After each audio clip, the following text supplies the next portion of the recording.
Bueno, buenas tardes.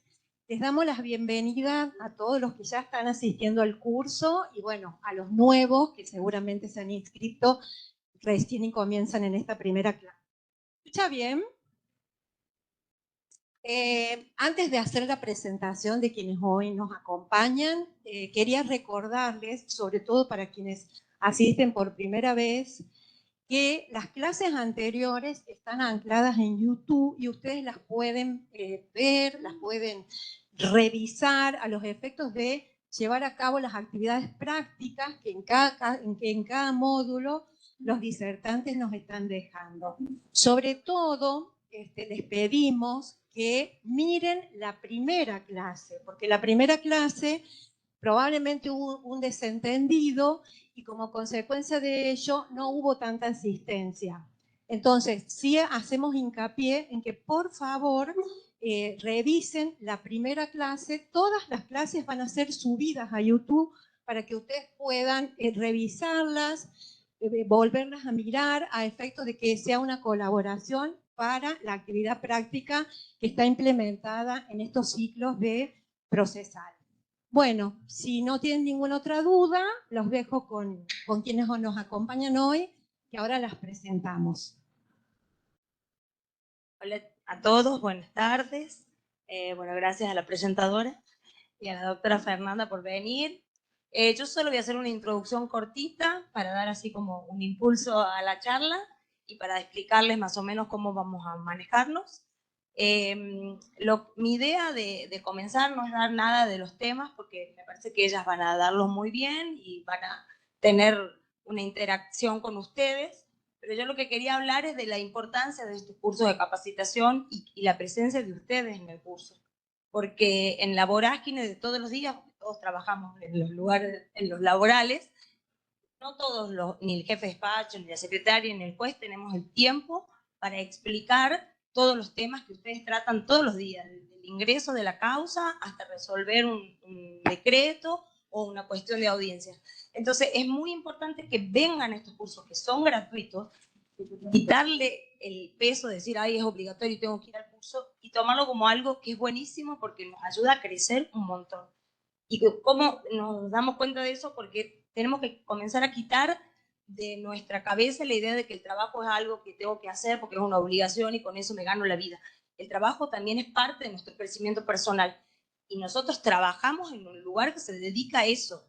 Entonces, con más razón le tiene que dar importancia a capacitarse y a entender todo lo que hacen todos los días. Porque la verdad que a veces cuesta pensar que uno va a trabajar solo para ocupar un lugar sin siquiera saber lo que hacen o hacerlo como algo obligatorio o como algo tan rutinario que ni siquiera, porque hoy pensaba y digo, cuando hablaba con las chicas de los temas, la mayoría de aquí hace todos los días las mismas cosas. Y si yo me pusiera a preguntarles a algunos algo que tengan que saber de memoria, ni siquiera se lo saben de memoria, porque lo hacemos tan rutinario, tan igual, que ni siquiera lo leemos a veces. Entonces, que comiencen a cambiar esa cabeza y a darse cuenta que el trabajo es hermoso, que es parte de un crecimiento personal que te ayuda para todo en la vida, no solamente para el trabajo, y por sobre todo para el equipo de trabajo que tenemos, que no es la juez solamente, los secretarios ni la jefe de despacho. La responsabilidad es de todos. Desde que ustedes decidieron entrar a trabajar al Poder Judicial, tienen la responsabilidad de lo que hacemos todos, que es ofrecer el servicio de justicia, que tiene que ser cada día mejor. Y más ahora con la posibilidad de digitalización y con todas estas capacitaciones para que los que no pueden aprender porque les tocó estar en mesa de entrada, tengan hoy la posibilidad de aprender lo que hacen los demás para el día de mañana poder hacerlo.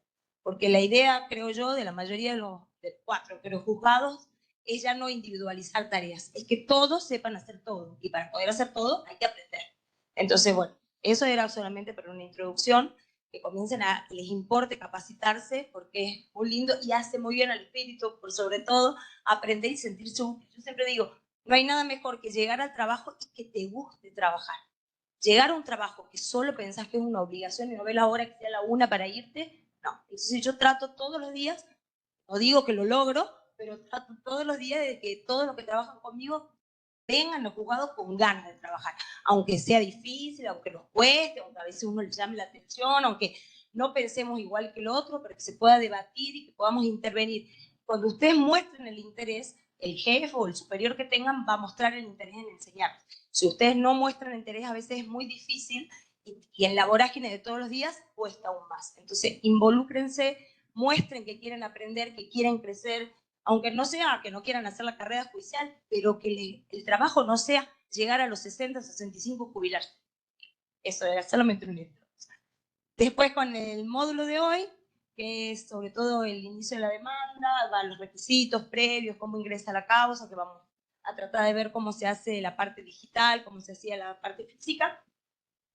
Lo que pensamos que era mejor para no perder el tiempo es no hacer un descanso y ustedes se levantan libremente cuando quieran, tomar un café, un ratito, cuando se sientan cansados cada uno, para poder dar todo el tema bien dado. Y la idea es que pregunten cada vez que tengan dudas o que vean un criterio diferente que ustedes tengan y que puedan aportar algo distinto a lo que las chicas digan. Está perfecto, siempre que sea algo cortito, porque si no, si nos ponemos a discutir todo el día, no vamos a poder terminar de dar el curso. Y la idea final, después de cada una de las chicas de su parte, es hacer un trabajito final aquí, no mandarlo, porque la idea es que salgan de aquí aprendiendo algo de lo que dimos. Entonces va a ser algo muy cortito, multiple choice, que no les vamos a corregir uno por uno para que no generen un estrés ninguno, sino que después entre todos vamos a ver cuál es la respuesta. El que quiera contestar la contesta, el que no se va a ir con la respuesta correcta que le va a servir para el examen final que van a tener, que ahí sí van a tener que estudiar. Así que bueno, eso nada más, y las dejo con mi flamante jefa de despacho, Angie María de los Ángeles Heredia, Angie Luz para nosotros, que les va a hablar del ingreso a mi entrada. No sé si lo contamos. ¿Crees? Pues.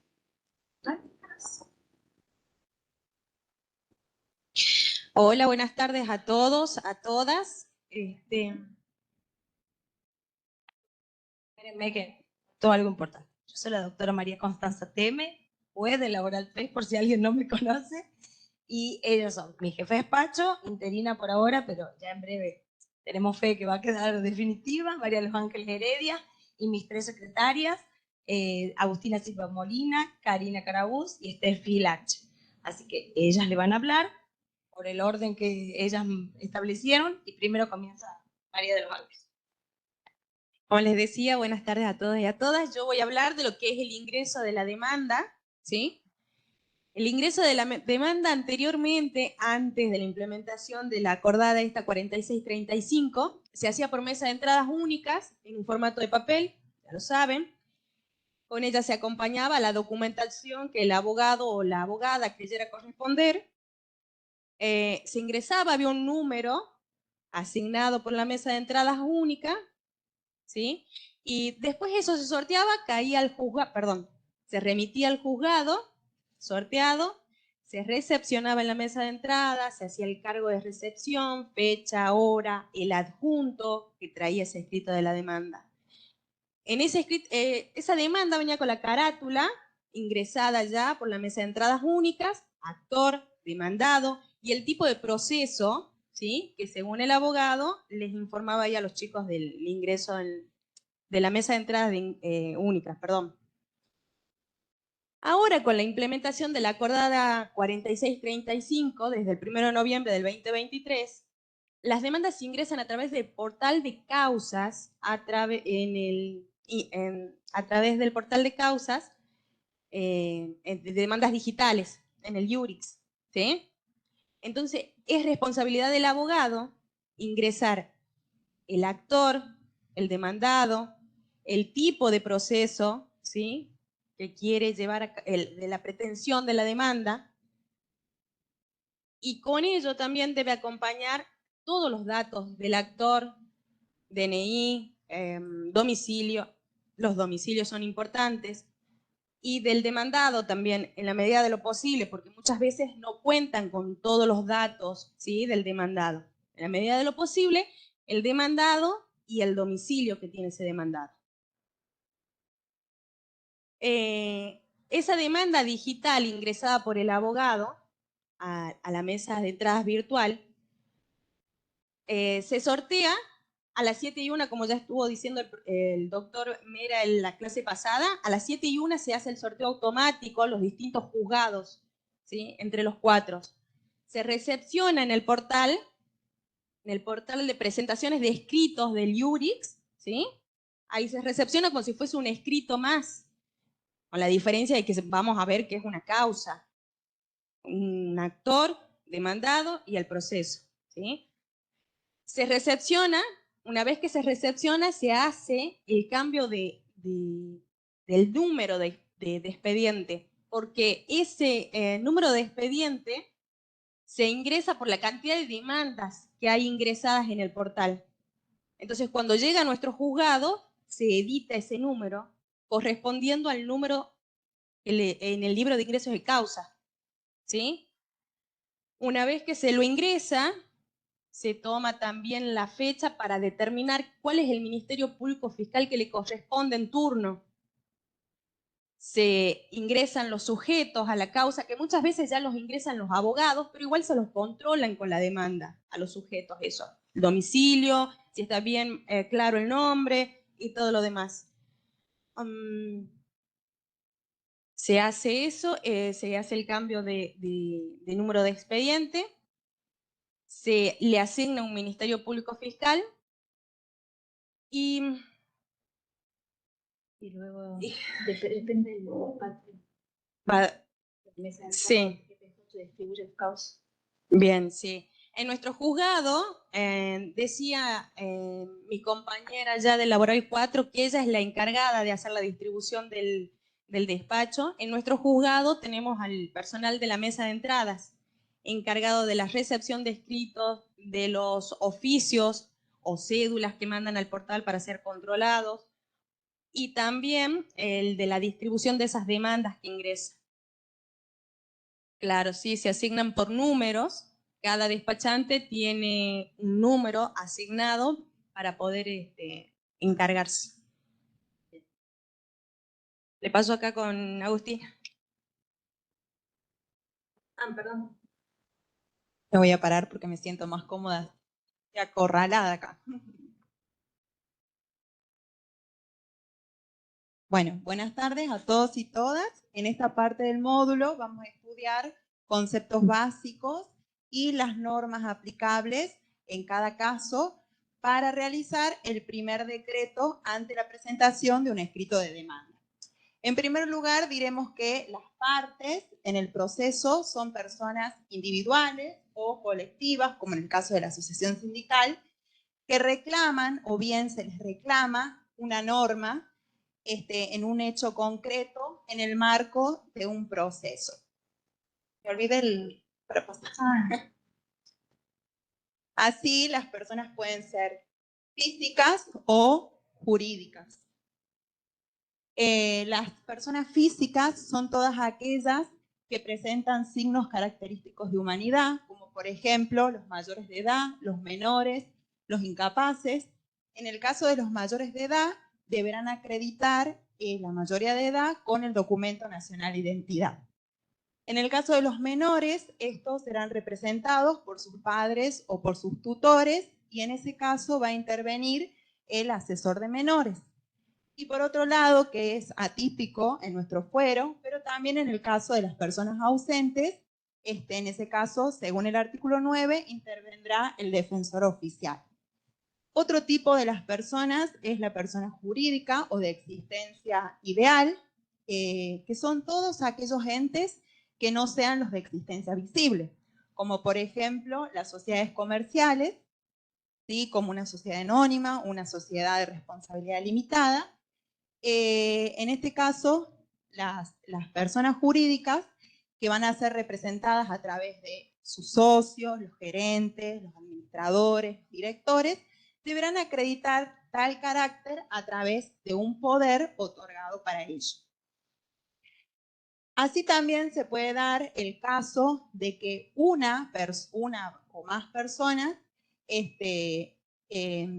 una o más personas ocupen la calidad de sujeto activo, pasivo, mixto. En el caso, lo que también se denomina litis consorcio o pluripersonal.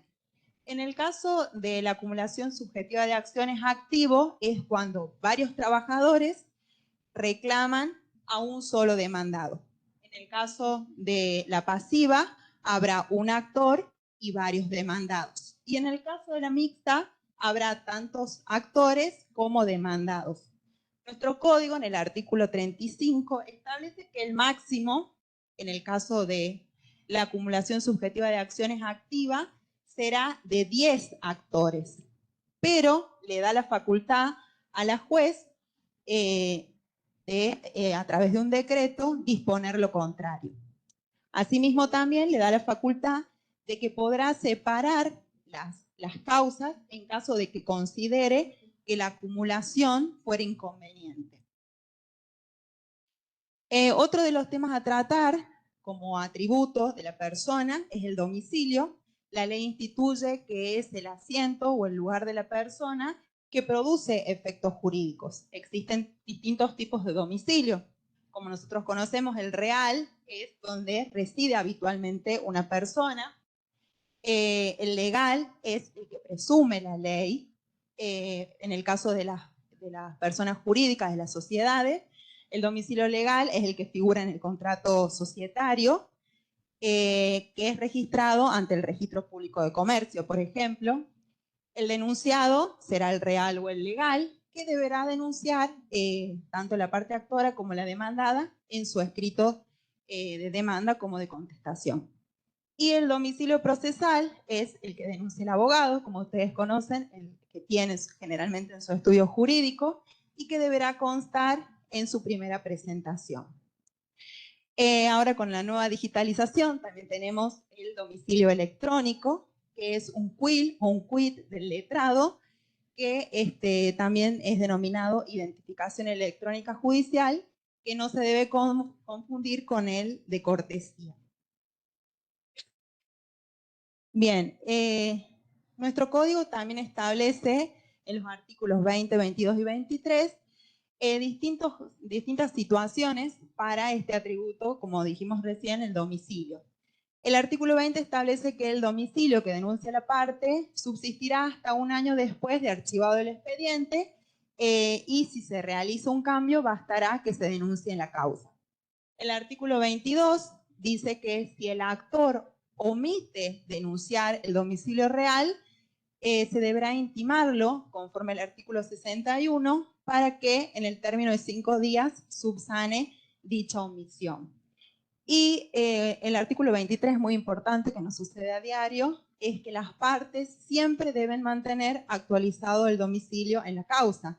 Es decir, si nosotros tomamos conocimiento de que en otra causa lo hicieron, pero en la causa que estamos tramitando, que estamos viendo, no, el que es válido es el último denunciado. ¿Sí? Esa es tarea del profesional de siempre mantenerlo actualizado. Bien, otra de los temas también a tratar es la representación en juicio, que está estipulada por el artículo 27 de nuestro código. Existen 3 tipos de participación: la de apoderado, la de patrocinante letrado y la de gestor. El apoderado es aquel abogado que va a asumir todas las responsabilidades en la causa y que sus actos, los actos que él realice, lo van a obligar al poderdante como si éste los hubiera realizado. Es decir, actúa en nombre y representación de una persona y se va a obligar a continuar en el juicio mientras no cese por alguna de las causales que vamos a ver seguidamente. Los casos de cese de un abogado apoderado pueden ser el de la renuncia, revocación o en caso de muerte. Aquí yo les dejé unos modelos útiles para que lo tengan en cuenta. En caso de que renuncie, el abogado puede ser abogado patrocinante o abogado apoderado. En ambos casos se va a notificar, ya sea al actor o al demandado, y se lo va a intimar para que en el término de 5 días comparezca por sí o por un nuevo apoderado, bajo que las sucesivas providencias sean notificadas por Ministerio de Ley conforme al artículo 21. Durante ese plazo de 5 días, se le hace saber al renunciante abogado que deberá continuar con la tramitación de la causa, es decir, tiene la obligación de continuar.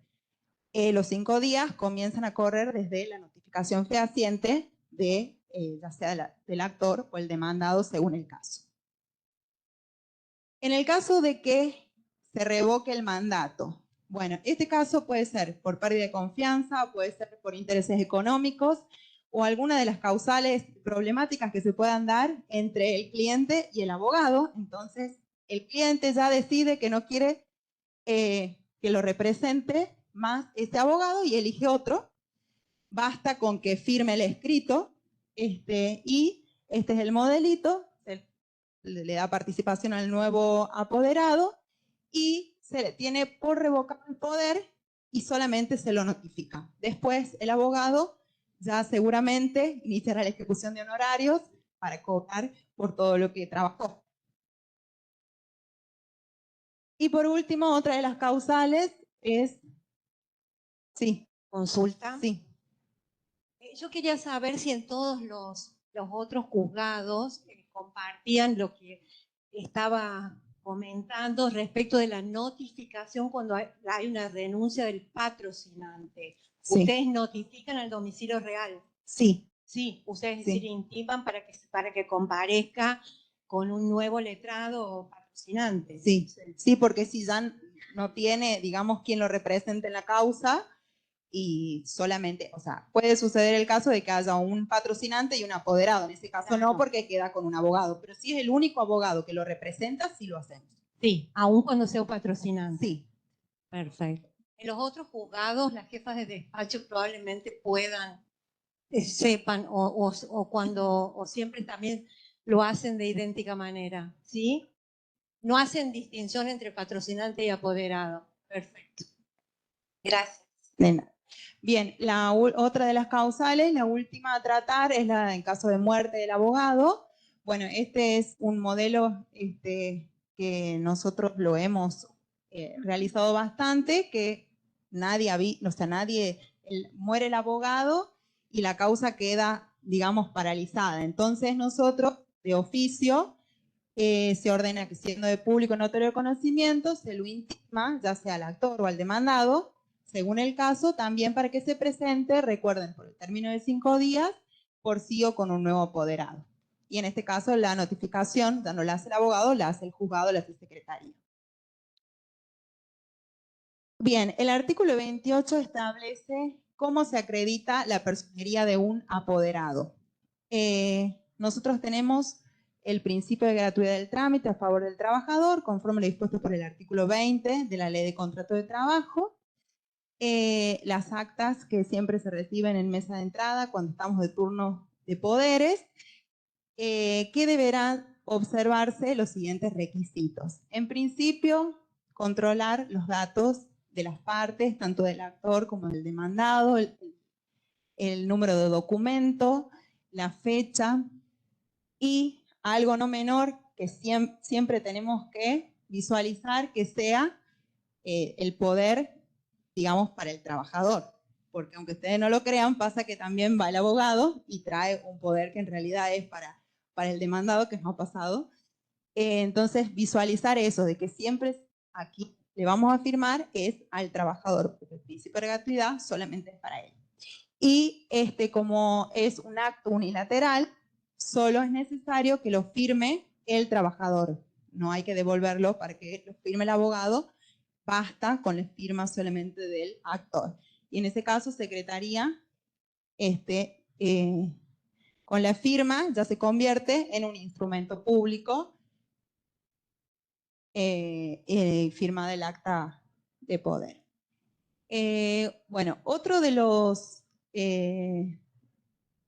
representantes es el patrocinante letrado. En este caso, la parte decide actuar en nombre propio a través de un profesional letrado, y con la nueva implementación del sistema digital, el artículo 21 de la acordada 4576 establece que, sin perjuicio de que el abogado va a firmar en el sistema y va a subir el escrito, debe contener como requisito indispensable la firma del patrocinado, ¿sí? Para acreditar tal carácter, porque es la única manera que tiene para acreditar la representación, es su firma.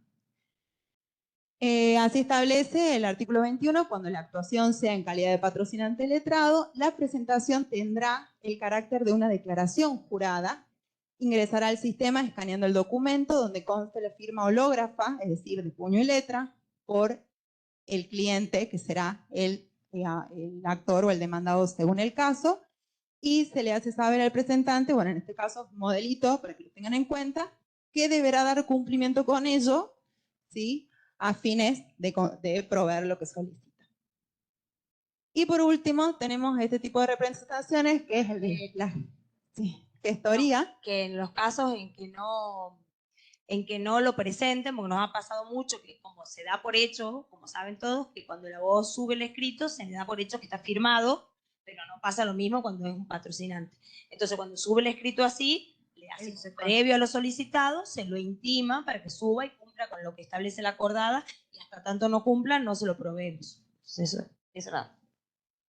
Bien, y otra de las representaciones en juicio es la de gestoría, que bueno, este caso generalmente se da de manera urgente y el código en el artículo 27 establece por única vez en todo el proceso.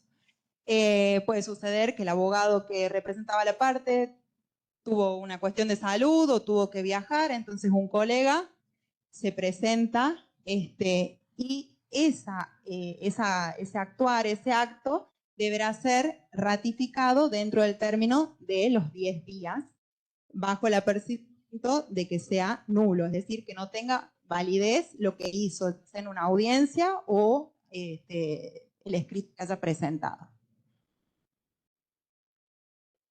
También es importante decir que cuando nos pasa eso de la gestoría, que ha pasado en muchas causas, aunque uno no lo pueda creer, que no ratifican, nosotros de oficio no declaramos la nulidad. Siempre es a pedido de parte, y lo hemos, porque ya lo ha dicho, nos dijo la Cámara en varias oportunidades, que no lo declaremos de oficio, que tiene que ser a pedido. O sea, que si lo ven y que decimos, ay, no ratificó el abogado, mientras la otra parte no lo advierta, continúa. Si lo advierte un año después, no lo ratificó, todo lo que haya actuado lamentablemente va a terminar siendo nulo, pero bueno, era para que lo tengan en cuenta. Bien. Bueno, el tema del pacto de cuota litis, ¿sí?, que se puede dar en cualquier caso, de cualquier representación que realice el abogado con su cliente, es un convenio que hace el abogado con su cliente que de lo que perciba en el juicio, un porcentaje en concepto de honorarios va a ser para él. Los requisitos que se establece son que sea sí o sí en concepto de honorarios, que constituya una cuota aparte, materia del pleito, en nuestro fuero es del 20%, lo establece el artículo 277 de la Ley de Contrato de Trabajo, que dice que no puede exceder ese monto, y que sea formalizado mediante un instrumento legal que generalmente es el que presenta al dorso la parte cuando presenta por mesa de entradas el acta poder. Acá yo le dejé un modelito, acá podemos visualizar que es el 20%, ¿sí? En este caso, bueno, verificar la fecha, verificar las partes también, y si es requisito necesario, indispensable, como es un pacto, que esté firmado tanto por el trabajador como por su abogado. Y Secretaría va a certificar las firmas, luego la ratificación de este pacto de cuota litis se hace en la audiencia de conciliación, en que ratifica el trabajador y se homologa en ese acto. Acá está lo que le decía del artículo 20, principio de gratuidad del trámite a su favor, solo es para el trabajador, y el artículo 277 que dice que está prohibido que el pacto de cuota litis exceda el 20%. Bien, aquí les dejo, bueno, un modelo para cada caso. El primero es para otorgarle participación a un apoderado. La diferencia es que siempre verán que tienen que poner para actuar en nombre y representación del señor fulano de tal, en mérito a la carta poder que acompaña.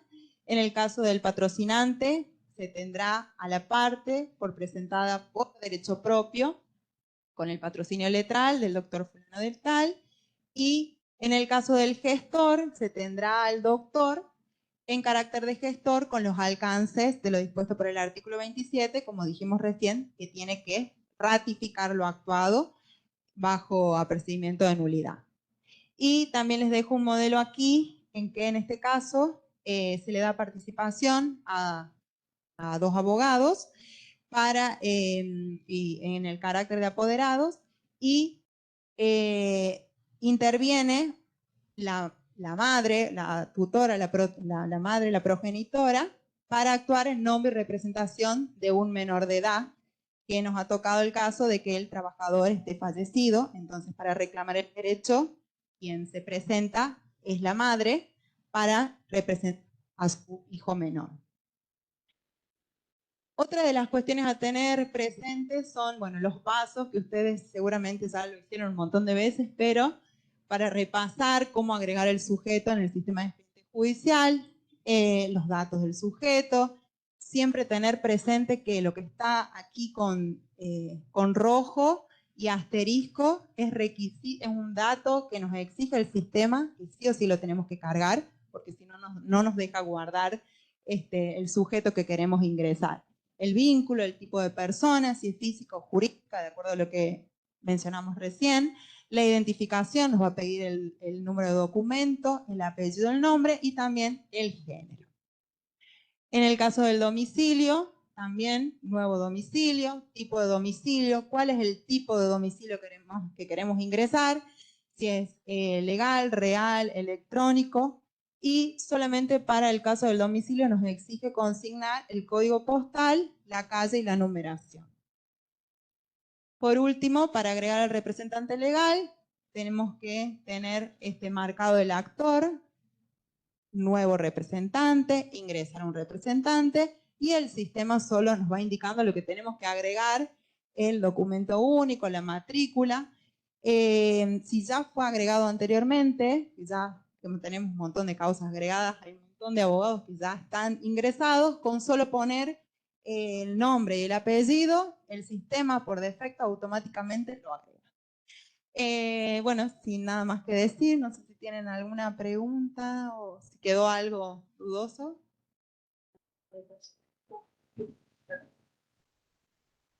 Para que la doctora Silva Molina continúe con los requisitos para la admisibilidad de la demanda.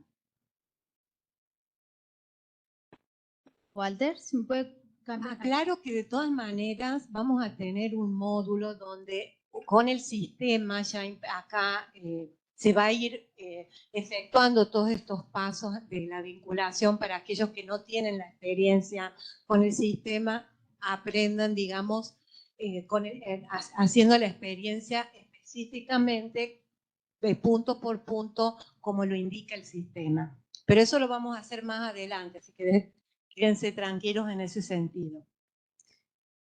Bueno, buenas tardes a todas y a todos. Yo voy a desarrollar el tema de admisión de la demanda. Vamos a estudiar acá lo que son todos los requisitos que debe verificar el decretante para ver si corresponde admitir la demanda o no. Entonces, una vez recibida la demanda por el portal SED por el decretante, tiene que ir a la solapa de expedientes y a recibir. Ahí lo tilda el expediente y puede visualizar lo que es la demanda. Entonces tiene que hacer un examen exhaustivo, no solo de esa demanda, sino también de los archivos que se adjuntan a esa demanda, ¿sí? Bien.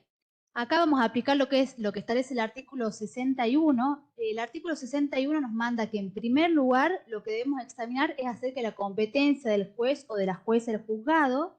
Si el juez o la jueza se declara, se considera que es incompetente, lo va a declarar de oficio.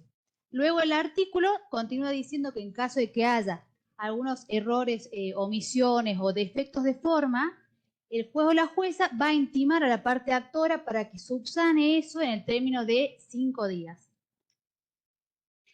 Entonces, en base a esto, tenemos lo que son los requisitos previos para la admisión de la demanda. Tenemos que evaluar que se cumplan los requisitos establecidos en cuanto a la forma que se establece en el artículo 59 del Código Procesal de Trabajo, que tiene que ver con los datos personales de la parte actora, de la parte demandada, domicilio, que esté determinado cuál es el objeto, cuáles son los hechos, que se funde el derecho y que se haga la petición al juez o jueza en términos claros y precisos, ¿sí?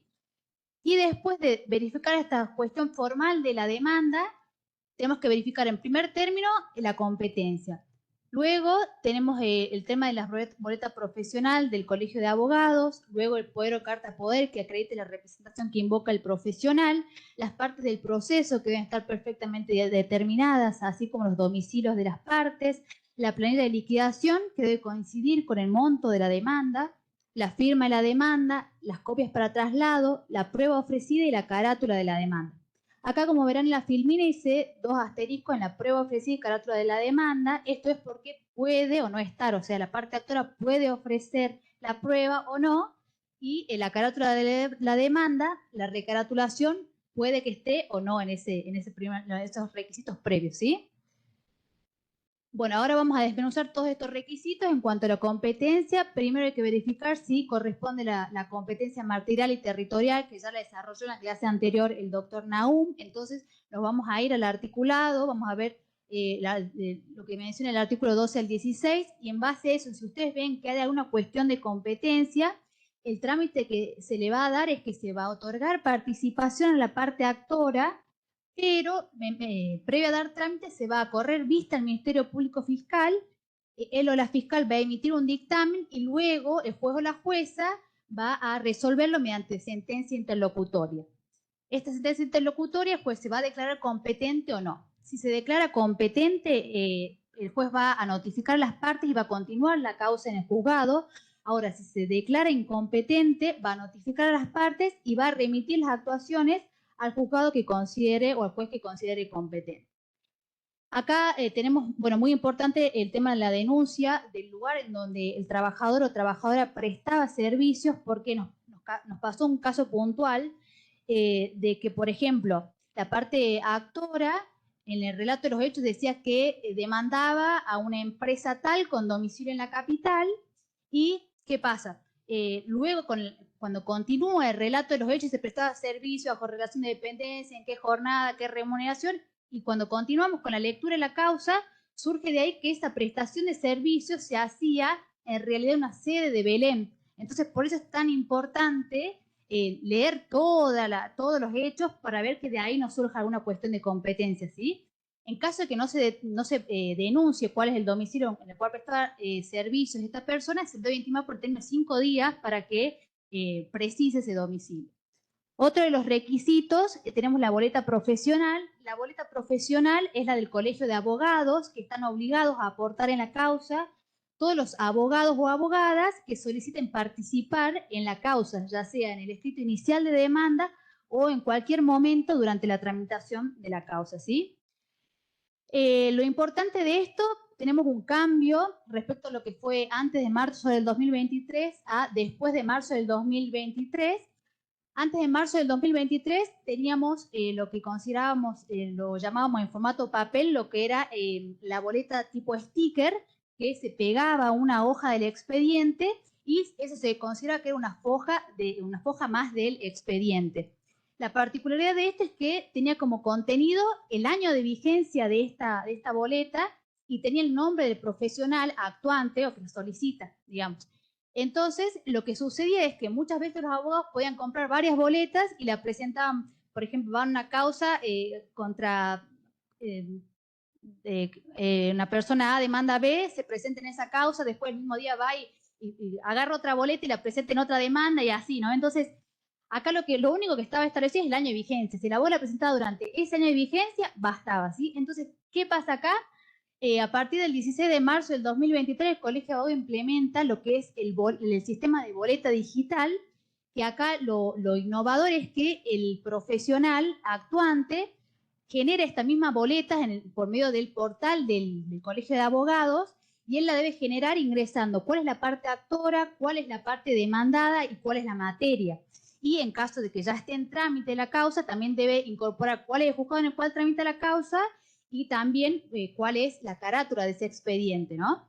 Esta boleta se genera de manera online, se puede pagar de manera online o por medio de un pago fácil.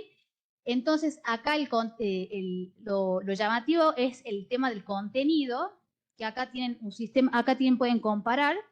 En el primer caso, se determina el año de vigencia del profesional. Bueno, ahí va el profesional aportante, el nombre del profesional, Y abajo tenemos la boleta profesional digital. La innovación también que tenemos respecto a esta boleta es que contiene un sistema de código QR. Esto lo que nos permite es acceder por medio de estos dispositivos, y una vez que accedemos ahí nos remite inmediatamente a la página del Colegio de Abogados y podemos verificar que sean, digamos, que sean ciertos esos datos ingresados, ¿no? O sea que el profesional la adquirió por medio de esa página a esa boleta profesional. Entonces, lo particular de esto, como pueden observar, acá dice número de boleta, el profesional, el número de matrícula, el juzgado, actor y demanda. Entonces, ¿qué va a pasar? El profesional debe incorporar una boleta específica para esa causa, y no la puede presentar en otra, ¿sí? Entonces, esto vamos a verificar. Bien, en cuanto a los que están obligados a acompañarla, es todo representante, cualquiera sea la calidad en la que actúa, es decir, si actúa un apoderado, el patrocinante, el gestor, quien solicite actuar en el proceso, que sea abogado, ¿sí? En el caso de la excepción está establecida en el artículo 1 de la Ley Provincial 3620, que se exime del pago de la boleta profesional a aquellos que representen al Estado, por ejemplo, en los representantes de la Dirección Provincial de Inspección Laboral. Entonces, ¿qué va a pasar? Si no se cumple con el aporte de la boleta en la causa, se va a intimar a la parte para que en términos de 2 días la adjunte. El criterio de nuestro juzgado es que se va a otorgar participación, se va a tener promovida la demanda, pero ¿qué va a pasar? No se va a fijar la audiencia de conciliación hasta tanto el profesional incorpore esa boleta, para así cerciorarnos de que cumpla con ese requisito frente al Colegio de Abogados por su intervención profesional, ¿sí? Después tenemos como tercer requisito lo que es el poder o la carta poder. Esto va a estar determinado según el tipo de representación que se trate. ¿Ustedes también es así? ¿Ustedes intiman o la continúan a la causa? En cuanto a la boleta fue...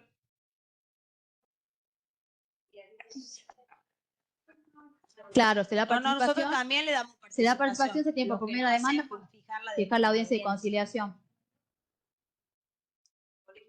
Claro, sí. Le hacemos saber al Colegio de Abogados. Nosotros notifica, claro, el incumplimiento por medio de oficio al Colegio de Abogados. Lo importante de esto, fuera de que ellos tienen que cumplir, porque tienen que cumplir con su colegio y con la normativa, es que el secretario, por sobre todo, hacen las veces de agente de retención.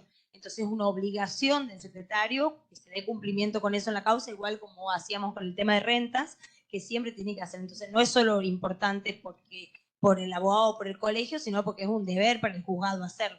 Entonces por eso quizás a veces el abogado se enoja porque no le seguimos la causa hasta que no lo presente, pero lo tiene que presentar. Sobre todo la parte actora, que es la que más le cuesta en nuestro pueblo, por lo menos. Laboral 2. No, ellos le otorgan participación. Como el laboral 3. Participación se tiene por promover y se lo intima. Y cuando una vez que cumple, recién se le da curso. Recién, bien.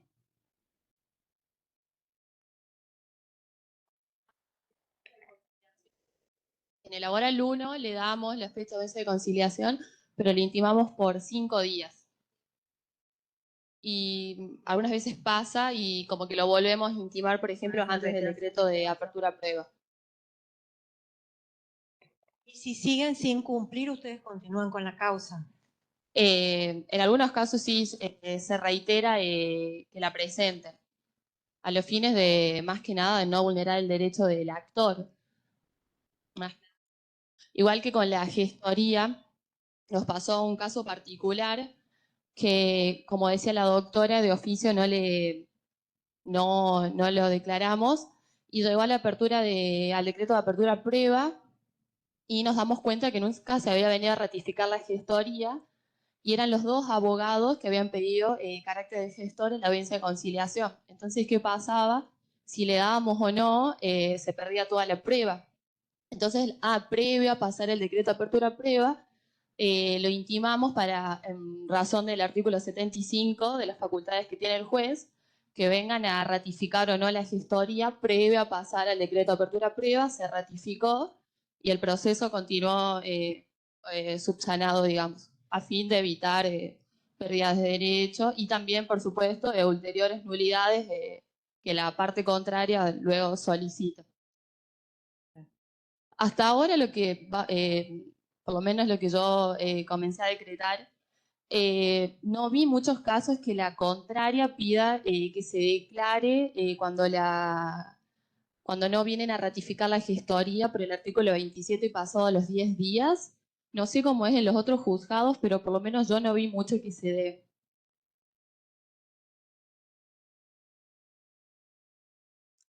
Bien.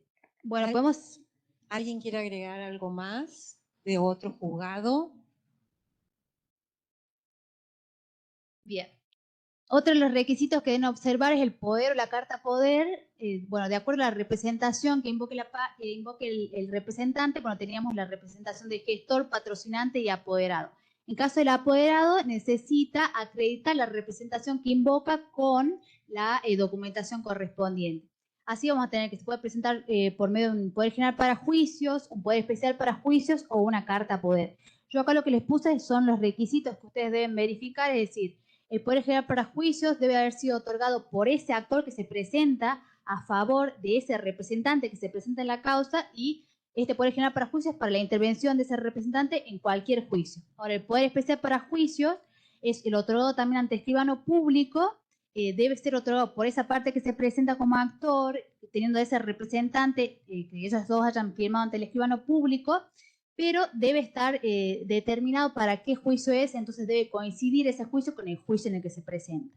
Y después la carta poder, lo que hay que verificar es que estén los datos del actor, los datos de su representante, que coincidan con los del inicio, los del escrito del inicio de la demanda, que esa carta poder esté firmada por el actor, y además que tenga la certificación de secretaría, que eso va a depender del sistema de rotación que se establece, que un secretario de cada juzgado, por juzgado, digamos, se hace por semana, y se hacen las certificaciones de firmas de las cartas poderes. Acá, bueno, en cuanto con el Reglamento General de Expediente Digital, aprobado por acordada, el artículo 20 establece en los casos de personería que aquellos instrumentos o poderes que se presenten, aquellos que han sido emitidos en formato papel, deben ser incorporados como copia digitalizada al expediente digital. ¿Y qué va a pasar? Se debe acompañar el escrito correspondiente, y el juez o la jueza, de oficio o a pedido de parte, puede exigir la presentación de ese original, y distingue respecto a los documentos emitidos o legalizados en formato digital, que bastará con su sola incorporación. Entonces, lo importante que deben tener en cuenta es que debe haber tantos poderes o cartas poderes como actores se presenten. Si se presentan dos actores, poder y carta poder de cada uno. ¿Sí, Soledad? Sí. Cuota litis para ser homologado en la audiencia de bien, conciliación. ahí va la aclaración. Nosotros, del pacto cuota litis. No, que ustedes hacen solo del pacto, piden el original. Nosotros, en nuestro caso, como del poder. dice el artículo, pedimos el poder también, porque en realidad generalmente suben una fotocopia. Claro. Es raro el abogado que presente la carta poder, como lo dice ahí, una legalizada o digital, claro, que sea la firma original con la lapicera en original. Entonces, como presentan una copia, nosotros intimamos para que en cualquier momento, no le damos un plazo, para que lo presenten y para que podamos constatar la originalidad y los datos, y el pacto de como dice ella, para el momento de la ratificación y la homologación. Y otra cosa importante, que no sé si lo ibas a decir o yo, es que cuando hacemos las intimaciones previas, el Código de Procedimiento, lo del trabajo, establece 5 días para las intimaciones previas. Y hay que hacer una aclaración. En ningún juzgado le desestimamos la acción porque le falta un requisito. Entonces, la intimación de los 5 días es solo para establecer un plazo, pero si no la presentan 5 días no pasa nada. La causa quedará parada ahí hasta que el abogado la mueva, porque eso sí no hacemos de oficio, quedará hasta que cumpla con lo que tenga que cumplir. Y bueno, si pasará los años y alguien presenta algo, bueno, se verá. Pero no el plazo es solo como una ficción. Claro. Bien, entonces en el caso de que no presente este poder o carta poder, bueno, se va a hacer una intimación por el término de 5 días, como ya decía la doctora, este es un plazo ficticio, simplemente se puede intimar a la parte actora para que acredite la representación que invoca, y acá no se va a dar trámite a la causa. O ahora, en el caso de que sí adjunte el poder o carta poder en el sistema SED, el criterio de nuestro juzgado, como decía la doctora, es que luego, en el primer decreto, lo que hacemos es intimar a la parte para que presente el original, ya sea para su cotejo o para su reserva en caja fuerte del juzgado, para evitar cualquier planteo que nos pueda hacer la contraria. Después tenemos la parte del proceso, la implementación del reglamento de expediente digital en el artículo 27, dice que al momento de iniciar la demanda o todo escrito que se presente inicial debe tener la correcta identificación de las partes, y acá nos distingue lo que es la parte actora, la parte demandada, todo lo que es la parte actora, el nombre, apellido, DNI, CUIL, domicilio real y constituir el domicilio procesal. Y respecto a la parte demandada, la parte actora debe, en caso de ser persona humana, denunciar lo que es el nombre y apellido, DNI, CUIL y domicilio real. Y en caso de ser una persona jurídica, la razón social o denominación, el CUIT y el domicilio real. En caso de que haya alguna imprecisión u omisión o error, se va a intimar a la parte para que en el término de 5 días subsane eso. Lo mismo con el domicilio, la parte actora en su escrito debe denunciar su domicilio real y constituir el domicilio procesal dentro del radio del juzgado. Respecto a esto, bueno, yo les puse el acordada 4670 de febrero del 2024. Todos los años se actualizan los montos para el diligenciamiento de las cédulas dentro del radio juzgado, y ahí mismo en esa acordada se establece cuál es el radio juzgado al norte, sur, al este o al oeste, para que puedan saber ustedes cuál es dentro de qué radio se pueden diligenciar las cédulas. En caso de que haya alguna imprecisión, error u omisión en el domicilio denunciado, se va a intimar a la parte para que cumplan el término de 5 días.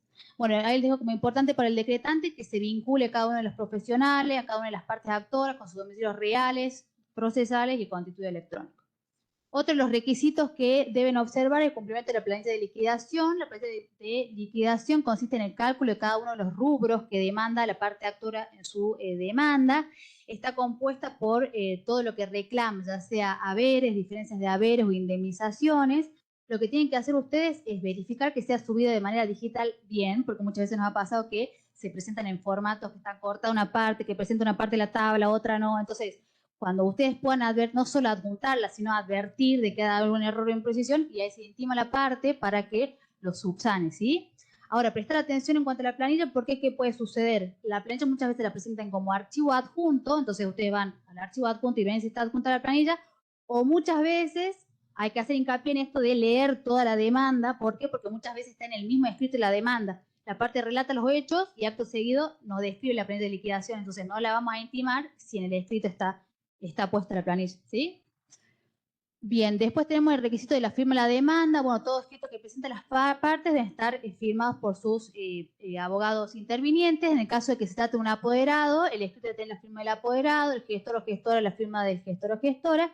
Y en el caso del patrocinante letrado, la firma del abogado más la firma de su patrocinado. Bueno, acá tenemos el nombre del Código Civil, que establece que en caso de que del patrocinio obligatorio, cuando no esté firmada por el letrado, el juez va a intimar a la parte para que en términos de 2 días lo subsane. Ahora lo bajamos a la realidad con el reglamento general de expediente digital. Tenemos la firma electrónica y digital, que más o menos ya había hablado la doctora Larcher.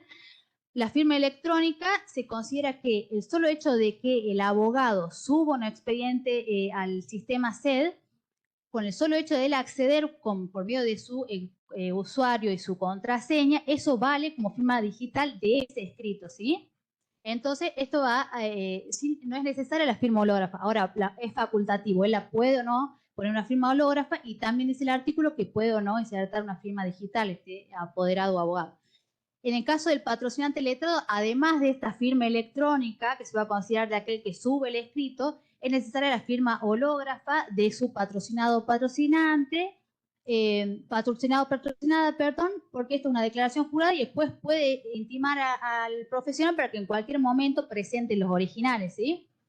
En el caso de presentación conjunta puede suceder que haya 2 abogados que se presenten representando a la parte actora. Entonces, ¿qué va a suceder? El que va a ingresar el escrito al portal se va a considerar que está firmado por él como firma electrónica, y se va a necesitar la firma hológrafa del otro abogado interviniente.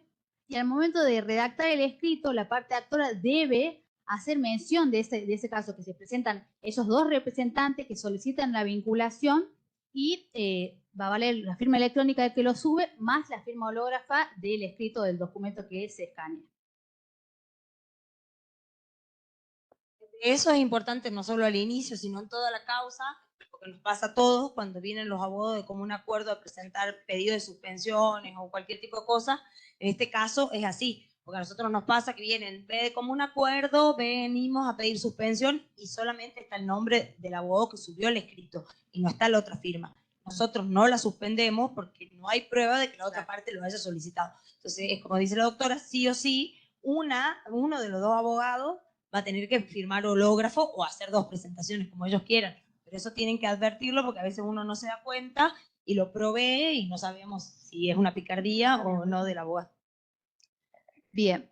Después tenemos las copias para traslado. Bueno, del escrito inicial que se presente, así como de toda la documental que acompaña la parte actora, se deben acompañar copias para traslado. Estas copias para traslado deben ser presentadas en la mesa de entrada del juzgado en formato físico y que deben estar firmadas y van a estar destinadas a acompañar la célula de notificación destinada a notificarse al domicilio real del demandado para la citación a la audiencia de conciliación.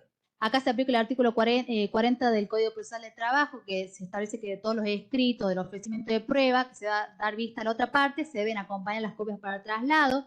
Si no se acompañan las copias para traslado firmadas o en formato físico, se le intima a la parte para que en términos de 2 días acompañe. La excepción está dada por el caso de las copias para traslado, en el caso de que se trate de una cuestión de copias voluminosas o por el formato u otras características sea imposible acompañar como copia para traslado. Entonces, en ese caso, a pedido de parte, el juez o la jueza puede eximir de la presentación de esas copias y se deja constancia de ello en el expediente y se deja a disposición de la parte para que pueda ir al juzgado y poder visualizar esa documental. Y en el caso de que se notifique por carta documento, se hace saber en ese tipo de notificación que las copias para traslado quedan a disposición de las partes en el juzgado para que sean retiradas. Bueno, se exigen tanto juegos de copia para traslado como partes demandadas hubiere, es decir, si son 3 las partes demandadas, se van a exigir 3 juegos de copia para traslado. ¿Por qué no puede presentarse un solo juego de copia si son 3 los demandados? Porque la notificación es individual al domicilio real de cada uno de los demandados y al ser al domicilio real, la notificación, digamos, la cédula es la física. Entonces, el formato físico, la cédula, las copias para traslado también son físicas. ¿Qué pasa acá? Con la implementación de SET se establece en cuanto a las copias que la visualización de los escritos vía web suplirá el requisito de acompañar las copias para traslado. ¿Qué pasa? Esto se aplica solamente para las causas que están en trámite, no para el primer escrito inicial, porque como les decía, es necesario que estas copias para traslado se corran con la notificación al domicilio real del demandado, entonces no se aplica este artículo 32. Voy a hacer una... Es importante también tener en cuenta, porque pasa mucho con el abogado, sobre todo, que viene a reclamar, cuando es el primer, como en este caso, que tienen que presentar la física, que te dicen, no, pero son los 3 demandados, los 3 tienen el mismo domicilio. La notificación es individual y es personal. Si tienes 5 demandados que estén todos juntos, tendrá que hacer 5 cédulas con 5 copias. Entonces eso tienen que tenerlo en cuenta, porque a veces viene el abogado y te hace la cédula y te pone Juan, Marcelo, Pablo y trae... No, tiene que intimarlo para que presente las copias o la cantidad de copias según la cantidad de demandas. Bien, otro de los requisitos que debe observarse es la prueba ofrecida, que como había dicho al principio, esta prueba puede ofrecerse en esta oportunidad en el escrito inicial o no. En el caso de que ofrezca prueba la parte actora, debemos verificar cómo está ofrecida esa prueba por la parte actora, porque muchas veces nos dicen, ofrezco prueba de exhibición, de documentación laboral, de reconocimiento de firma y contenido.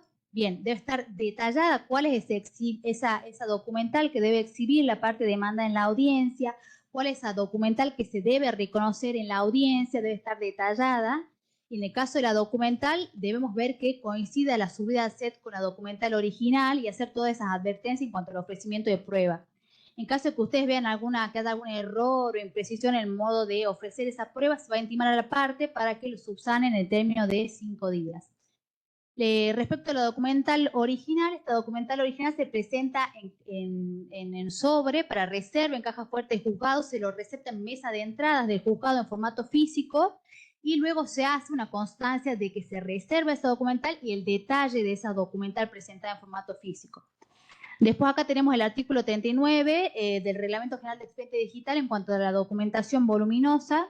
El juez puede eximir a la parte de la presentación y esa prueba no se agrega a la causa, se reserva en secretaría esa prueba que queda a disposición de las partes, se hace constar en el expediente esta situación, pero además también el juez o la jueza puede ordenar que se suba alguna imagen, algún informe o algunas hojas de esa prueba, digamos, para que se pueda tener constancia, digamos, en el set, más allá de como tener la constancia de que se ofreció esa prueba.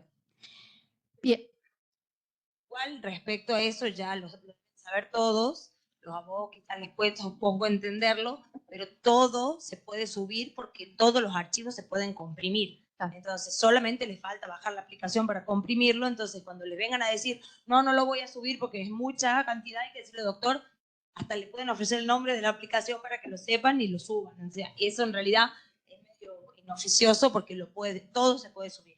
Y también nosotros a veces advertimos, porque les debe haber pasado, que el abogado, como no sabe comprimir, ofrece documental y hace 700 presentaciones para ofrecer la predocumental y te querés morir. Entonces, le advertimos en el decreto que para las sucesivas presentaciones tiene que comprimir el archivo y subirlo como un solo adjunto para evitar, porque es como un desgaste a la vista, para después cuando pensemos que ese es el expediente que tenemos. Entonces, nosotros les advertimos y solicitamos que compriman la documentación y la presenten como adjunto para no generar, porque vos imagínate que te tenés que poner a ver si realmente se repiten, si no se repiten, si son las mismas, si es otra presentación. Entonces, a los fines de evitar eso, me pareció práctico advertirle al abogado que lo haga así. Bien. Parece súper importante lo que estás diciendo, porque a nosotros nos ha pasado de no poder abrir archivos por lo pesado que son, y cuando advertimos lo que hay, es la misma presentación 10 veces. O sea, la misma documentación incorporada 10 veces. Y eso es un verdadero dolor de cabeza y un tiempo enorme el que se pierde para poder identificar de qué se trata, cuál es la documentación que vale. Así que ustedes que al principio pueden tener más tiempo cuando ven la incorporación, es muy importante que se tomen cartas en el asunto. Bien, continuando entonces, acá tenemos un modelo previo donde se otorga participación, se tiene por promover la demanda, se fija la fecha de audiencia de conciliación y previo a correr traslado de esa demanda se intima la parte para que cumplan el término de 5 días o subsanes, ¿sí? Eso es un modelo previo, se los dejamos de ejemplo para que lo puedan tener. Después otra cosa que tienen que verificar es si las partes incorporadas en la causa, tanto la actora como demandada, así como la materia, coinciden con lo establecido en el escrito inicial. Porque muchas veces puede suceder que haya varias actoras o varias demandadas, entonces es necesario que se incorporen a todos los sujetos. En caso de error o omisión, acá no hay ninguna intimación en la parte, sino que acá lo que va a hacer el juez o la jueza es ordenar en ese primer decreto que se manda a recaraturar por secretaría y que de eso se deje de día constancia tanto en el libro de ingreso del juzgado como en el sistema SED. Bien, una vez cumplimentados todos estos requisitos previos, ya podemos fijar lo que es la audiencia de conciliación. Acá tenemos lo que es la citación a la audiencia de conciliación. Tenemos lo que establece, bueno, el artículo 62 del Código Procesal de Trabajo, que si lo ven parece muy extenso, imposible de sacar todos los datos rápidamente. Entonces, ¿qué hicimos? Desmenuzar este artículo. Entonces, este artículo 62 establece que el juez debe citar a las partes para que comparezcan personalmente al juzgado. Entonces, ¿para qué cita a las partes? Uno, para intentar una conciliación, o en caso de que no concilien las partes, para que la parte demandada conteste la demanda y oponga excepciones en caso de que las tuvieres. Los apercibimientos en caso de no concurrir personalmente, bueno, ahí les enumeré los artículos que se establecen multas pecuniarias para el caso de que no comparezca el trabajador o trabajadora o el empleador, que lo va a fijar el juez o jueza, y que va a estar destinado a las dotaciones de la corte, de la biblioteca de la corte.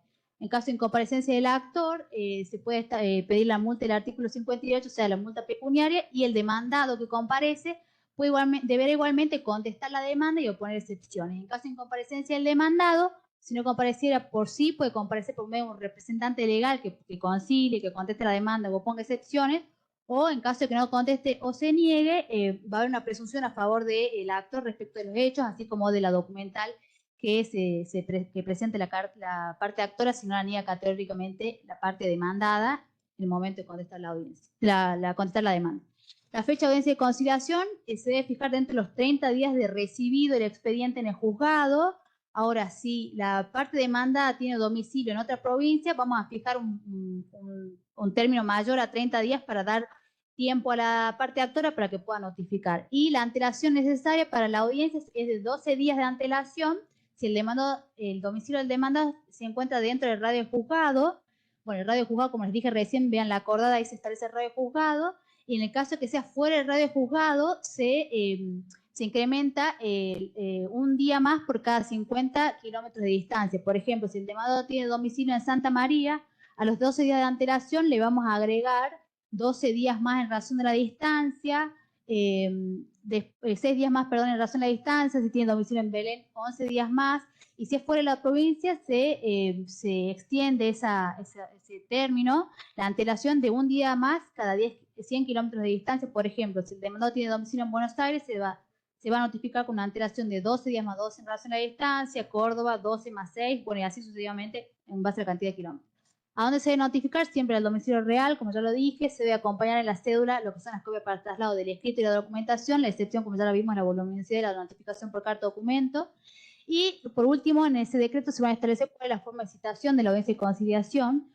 Cuando mande a notificar el juez o la jueza, va a decir, manda a notificar, notifíquese por cédula, oficio, cédula ley, carta, documento, según lo que el domicilio del demandado o demandada. La cédula si queda dentro del radio juzgado, el oficio fuera del radio juzgado, pero dentro de la circunscripción judicial, o fuera de la circunscripción judicial, la cédula ley o carta documento en otra provincia, y la notificación personal, que es cuando comparece el demandado a los estrados de juzgado.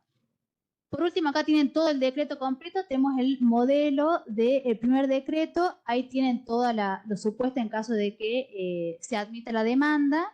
Y bueno, ahora damos lugar a lo que es las medidas cautelares. Este desarrollo de tema va a estar a cargo de la doctora Karina Carabús. Muchas gracias a todos. ¿Acotar algo diferente de su juzgado que tengan distinto o hacemos todo lo mismo? Bueno, listo, entonces pasamos a medidas cautelares.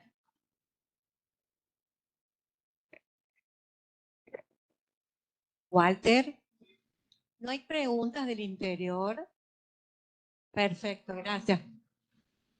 Es importante que vayan aportando todas las cuestiones que ustedes consideren de importancia, ¿no? Porque la idea es esto, el intercambio, ¿sí? El intercambio en las experiencias.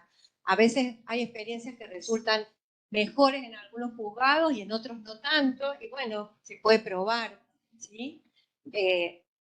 Todo lo que se está dictando hoy como capacitación se está dando bastante rápido porque, bueno, lamentablemente todo es muy largo y si no se da rápido, pero para aquellos empleados que trabajen en áreas distintas a lo que es específicamente el decreteo, es donde estamos advirtiendo todas estas cuestiones, y aun cuando les parezca difícil entender todo lo que se está diciendo, a nosotros nos interesa que ustedes se capaciten específicamente, nos interesa que se capaciten estas personas que no tienen la experiencia cotidiana en hacer este trabajo, porque la que lo tiene, mal que mal, ya hizo la experiencia. Entonces, lo que nosotros queremos acá es que aquellos que no la tienen, que hagan todas las preguntas necesarias y que tengamos que reiterar las veces que sea necesario la explicación a los fines de que la capacitación nos sirva verdaderamente.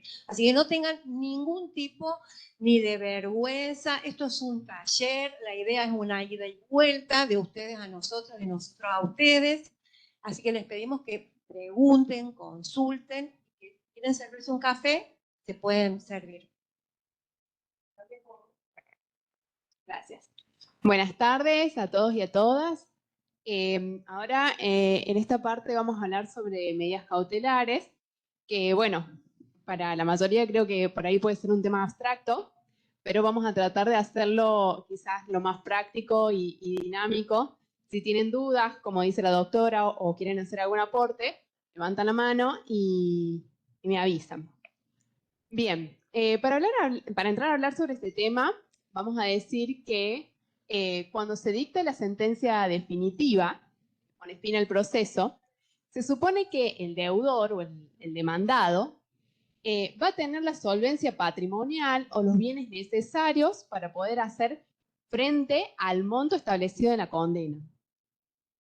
Pero puede suceder de que el actor, no hay problema, que el actor tenga un temor fundado de que su derecho, que vaya a ser reconocido en la sentencia, se torne ilusorio o que no pueda ser cumplido. ¿Por qué? Porque el demandado está teniendo ciertos comportamientos que hacen presumir que está desapoderándose de sus bienes, que los está transfiriendo, que está disminuyendo su responsabilidad patrimonial.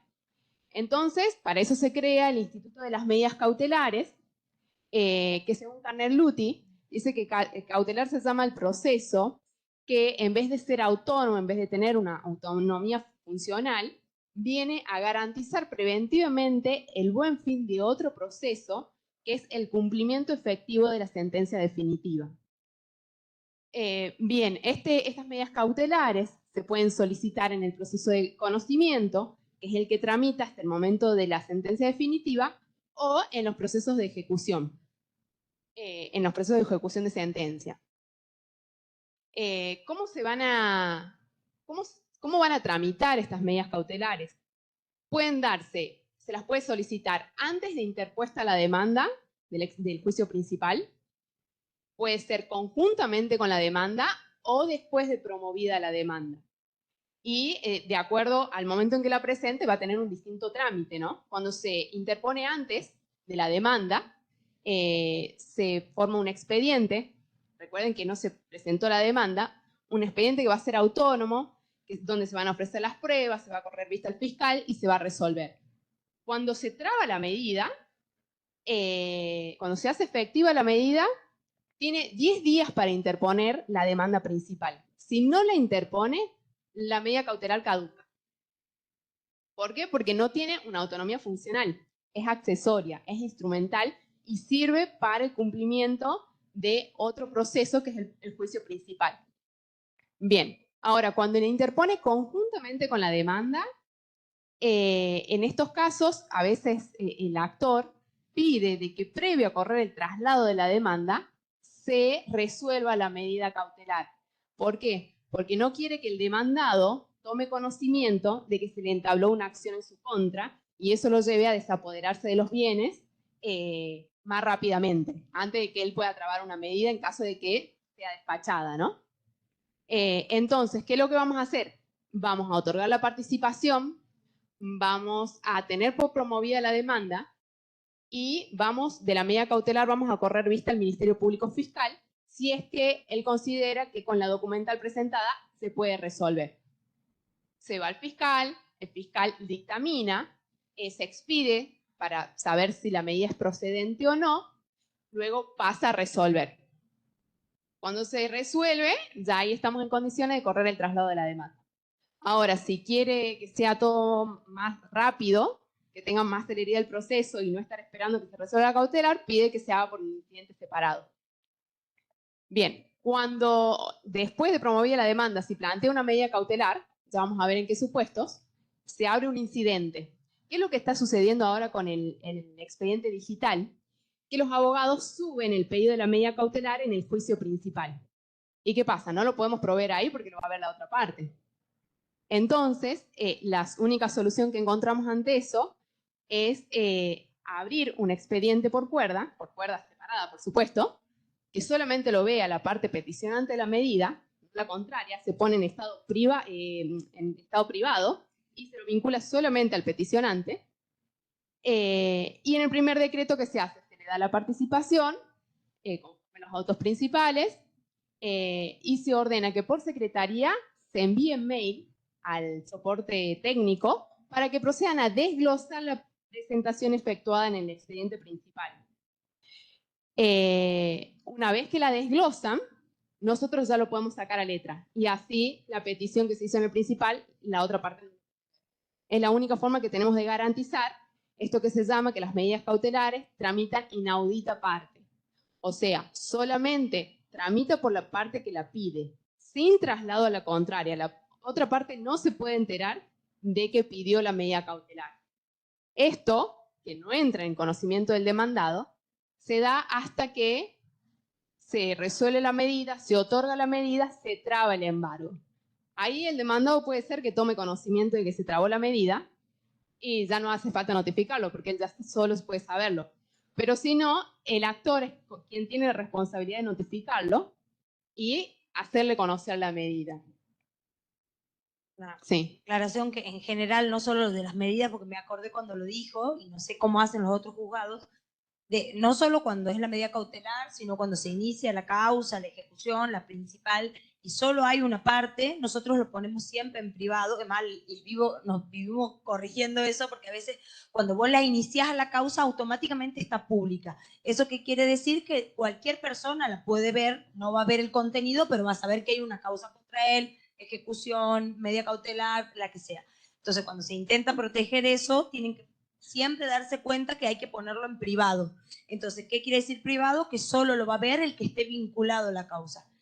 Otra cosa es no ponerlo en reservado, todavía no entendemos muy bien para qué funciona, porque antes lo poníamos en reservado nosotros, nos dimos cuenta que no la puede ver absolutamente nadie más que nosotros.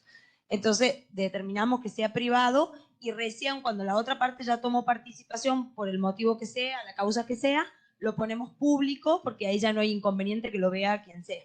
Y no sé cómo lo hacen los demás juzgados. No, yo Walter. quería preguntar, perdón, ¿cómo hacen en ese caso? Porque si suben el escrito, uno lo recibe al escrito, inmediatamente ya va al expediente y lo pueden ver todos, la otra parte también. Sí, No, puede ver. la diferencia en el sistema es que cuando se sube el escrito, hasta que no salga letra, no se ve. Hasta que el expediente esté adentro, no sé, es como antes cuando lo teníamos, no sé, para adentro, para decretar. Cuando lo pasa, cuando está presentado el escrito y el de mesa de entrada, jefe de despacho, no sé quién es ustedes, lo pasa al decretante, no se ve. Entonces, ¿cuál es la tarea del juzgado? No sacarlo a letra hasta que informática no nos avise que ya lo desglosó, y ahí ya lo sacamos a letra y ya no aparece más. Es como un desglose, pero virtual, digo. Bien. Bueno, ahora rápidamente vamos a hablar un poco de los caracteres de las medidas cautelares. Y como ya lo había mencionado, es instrumental porque el fin de la medida cautelar es asegurar el cumplimiento de la sentencia definitiva, incorporando medidas cautelares al proceso que tiendan a conservar los bienes patrimoniales del deudor. Es accesorio, porque ya dijimos no tiene autonomía funcional, sino que son accesorias al proceso principal. Son mutables porque no causan estado, es decir, que las medidas cautelares pueden ser, el juez tiene la facultad de ampliarlas, de disminuirlas, de sustituir una medida cautelar solicitada por otra, que por lo general puede ser una menos gravosa, siempre piden lo más gravoso, las partes también tienen esta facultad de solicitar todas estas situaciones y también de pedir el levantamiento de la medida. También cuando se otorga una medida cautelar, ahí puede ser que se desestime, cuando se pide una medida cautelar puede ser que se la desestime, y en esos casos, al no causar estado, puede ser que con nuevas situaciones de hecho que acrediten después en la causa, se pueda dictar una medida cautelar procedente. Por eso hace referencia a la mutabilidad. La sumariedad, esto tiene que ver con uno de los requisitos para la procedencia de la medida cautelar, que es la verosimilitud en el derecho, que se requiere que tenga una apariencia de verdad, un humo de buen derecho, que el derecho que pretende asegurar sea aparente, tenga una apariencia de verdad. No se requiere la certeza porque la certeza va a llegar el juez al momento de emitir la sentencia definitiva. Bien, es de ejecución inmediata, claramente porque las medidas cautelares siempre tienen un peligro en la demora. Se dictan inaudita parte, como ya lo habíamos explicado recién. Son complementables porque a veces se dicta una medida de embargo preventivo, por ejemplo, sobre cosas que tenga un inmueble, y a veces esas cosas pueden desaparecer o pueden desvalorizarse, entonces se pide el secuestro. Y aquí se complementan dos medidas, el embargo y el secuestro. Eso es un ejemplo, ¿no? Después ya vamos a seguir viendo otros. Se dan en un contexto de urgencia y también pueden tener una caducidad, ya sea de pleno derecho, como cuando yo lo había dicho, que antes de promover la demanda, si la plantea la medida cautelar, tiene un plazo de 10 días de haber hecho efectiva la medida para interponer la demanda, si no caduca. Y después, otro dato a tener en cuenta que en los embargos sobre cosas registrables, ya sean los inmuebles o los automotores, o en los casos de inhibición general de bienes, duran 5 años. Pasado ese periodo, se caen. ¿Cuál es la forma de mantenerlo? Que el peticionante vuelva a pedirle al juez la reinscripción de dicha medida y el abogado de la diligencia vaya al registro y vuelva a realizar la reinscripción.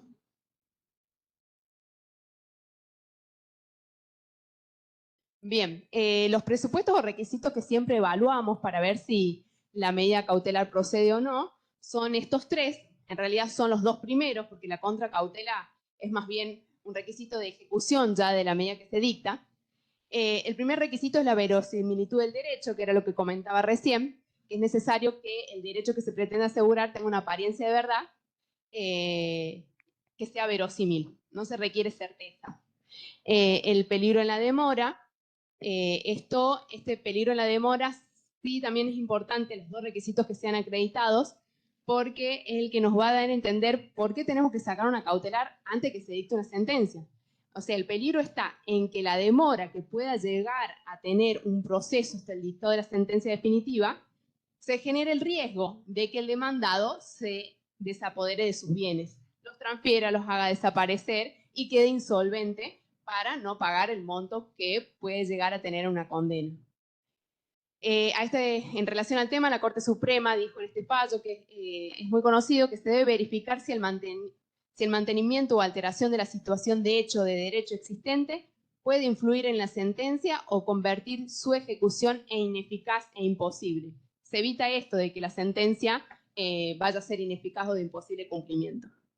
Y el tercer recaudo es la contracautela, que en virtud del artículo 55 del Código de Procedimiento del Trabajo, se dice que no se le puede pedir al trabajador caución personal o real, sino solamente una caución juratoria, y se entiende que las medidas cautelares siempre él tiene la responsabilidad por los daños y perjuicios que llegara a irrogar una medida que se pide sin derecho. Y va al juzgado, se abre un acta en donde presta la caución juratoria, en la que se garantiza que cuando él mejorara en su fortuna, se va a hacer cargo de los daños y perjuicios, si es que esa es la sentencia en contra, básicamente. No nos ha pasado que lo hayamos cumplido, pero bueno. Vamos a ver. La estructura del proceso cautelar, ya más o menos lo venimos hablando. En la demanda es importante que el peticionante consigne el derecho que pretende asegurar, la cautelar, el tipo de medida cautelar que pide, el derecho en el que la funda, va a solicitar la persona contra quien lo pide, los datos, y el bien o la cosa sobre la que quiere que sea efectiva la traba del embargo. En estos casos, lo que más nos piden son los embargos preventivos, que se libre a los oficios al registro de la propiedad, a los registros del automotor, para que informen si el demandado tiene bienes a su nombre. Y en caso afirmativo, que procedan a trabar embargo, y se incluye el monto, se ponen los datos del demandado, DNI, quit, sí o sí, el monto a embargar, el tipo de medida,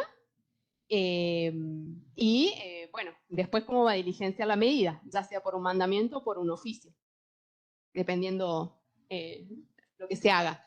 Ya habíamos dicho entonces que el embargo se puede hacer sobre bienes inmuebles, sobre bienes muebles registrables, los automotores, o se puede hacer sobre cosas, por ejemplo, va al domicilio y traba embargo sobre cosas que pueda tener un inmueble.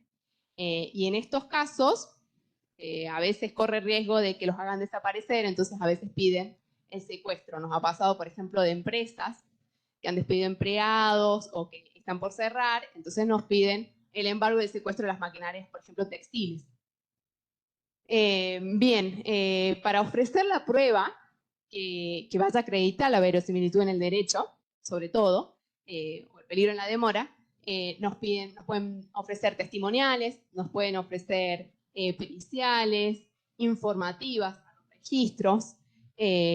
Bueno, si hay prueba pendiente para producir, se le otorga la participación y se ordena producir la prueba previo a la vista al fiscal. Al fiscal ya se manda cuando ya tenemos toda la prueba en el expediente para que dictamine la medida, la prueba ofrecida, ¿no? Y después en la resolución cautelar, siempre tiene que ser fundada. Nosotros en el juzgado la hacemos por decreto fundado, por providencia simple. Hay juzgados que la hacen por sentencias interlocutorias. Nosotros la hacemos por sentencia interlocutoria, pero cuando es una cuestión compleja o que requiere un fundamento más extenso y nos puede llevar más tiempo en merituar los fundamentos, ¿no? Bien, ya habíamos dicho que se dicta sin sustanciación y que tiene que tener todos los requisitos, los datos personales del demandado, la cosa que se va a embargar, el tipo de medida, el monto, etc.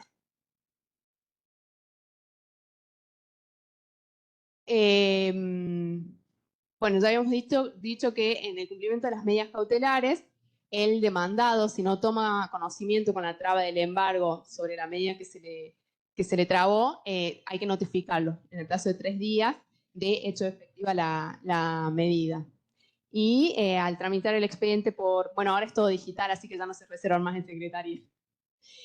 Los recursos, cualquiera de las partes, ya sea el peticionante que esté en desacuerdo con una medida que se le haya otorgado, quizás es distinta a la que peticionó, o el afectado puede plantear un recurso cuando haya tomado conocimiento del embargo, que puede ser de reposición,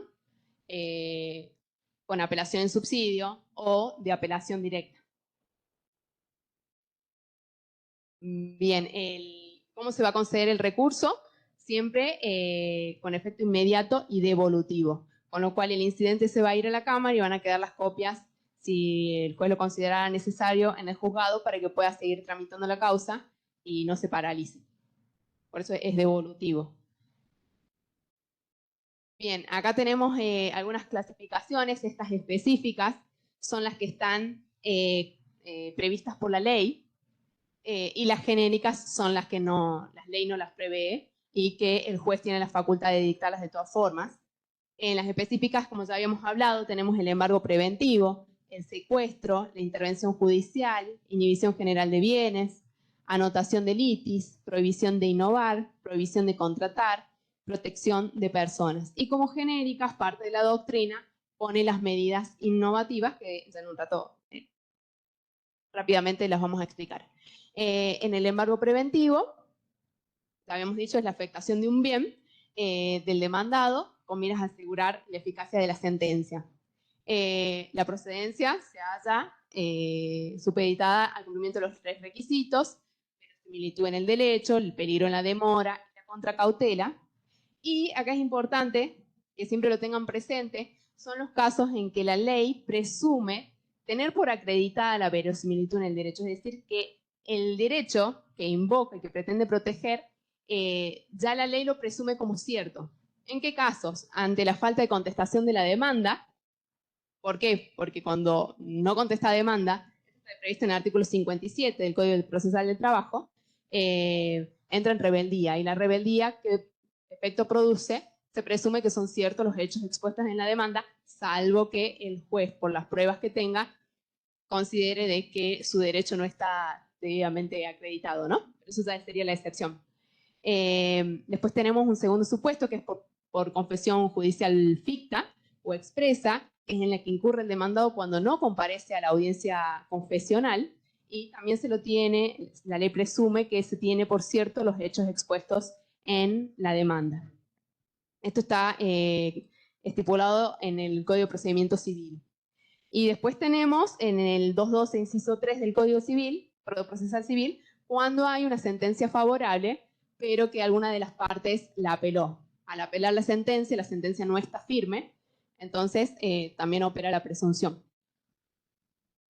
Importante aclarar, porque fuera de que en todos lados aparece el cartel de embargo preventivo, que vean que la doctora está hablando solo de los supuestos en cuanto la medida es preventiva y no ejecutiva todavía. Entonces, por eso son solo estos casos los que estamos dando, porque se supone que estamos en la etapa previa todavía. Y entonces tenemos, en realidad, en este estado en el que nos tocó del módulo, serían en realidad las medidas que se piden con la demanda. Después surgen esos otras situaciones durante el procedimiento según la actitud de la parte. Pero en esta etapa siempre son preventivos y nosotros, por lo menos en el juzgado, no sé cómo serán, ahora le pregunto a ustedes, el criterio es intentar no otorgar la medida más gravosa, sino la menos gravosa. Por ejemplo, no damos a la primer pedido embargo de cuentas. Capaz que está probado los requisitos para trabar una medida cautelar, pero damos a los registros, ya sea del automotor o el de la propiedad, o al domicilio para trabar embargo de los bienes muebles, y salvo que no demuestre que tenga ningún bien después de diligenciar toda esa prueba, recién se va a medidas más gravosas, porque estamos en una etapa de conocimiento y todavía no tenemos la certeza de la verdad. Pero sí nos ha pasado casos en que no hay demostración de bienes y sí se ha demostrado realmente peligro en la demora porque la demandada ha demostrado un indicio de desapoderarse de bienes, entonces hacemos un embargo preventivo de dinero. No solo hecho preventivo de dinero, embargo directamente, sino también hemos hecho intervención de caja preventiva también, se deposita en una cuenta, pero lo hemos hecho en varias causas muy conocidas por todos, de las que estaba Medialunas Calentitas y todo eso, era muy notoria y pública la situación, y como no tenía bienes, hemos hecho intervención de caja, salió la sentencia y gracias a eso la cobró porque no había otros bienes. Entonces, eso es importante que lo tengan en cuenta. No sé cómo es el criterio. ¿Vos también hacen lo mismo? ¿Laboral 2? Ay, hacen lo mismo ustedes. Bien, ¿y el laboral 1? También. Ah, bueno, estamos todos igual. Bueno, en el embargo preventivo, a pesar de los presupuestos que establece la ley, también siempre es importante demostrar el peligro en la demora, que ya lo habíamos explicado recién, pero que también el artículo 57 del Código Procesal del Trabajo establece estos dos supuestos, que el actor, que el demandado trate de ocultar, enajenar, transferir bienes, y se requiere una justificación sumaria de eso, y después también que se demuestre que realmente haya disminuido su responsabilidad patrimonial. Esto a veces cuando ocurre, cuando por ejemplo le mandan una carta documento de despido a un trabajador y le dicen de que por causa de fuerza mayor, por cierre de la empresa, por disminución del giro comercial, es necesario, se procede a despedirlo. En estos casos ya indica que hay una disminución de su responsabilidad patrimonial, entonces a veces nos piden medidas cautelares con esos fundamentos, que también está establecido en el inciso 3 del artículo 57.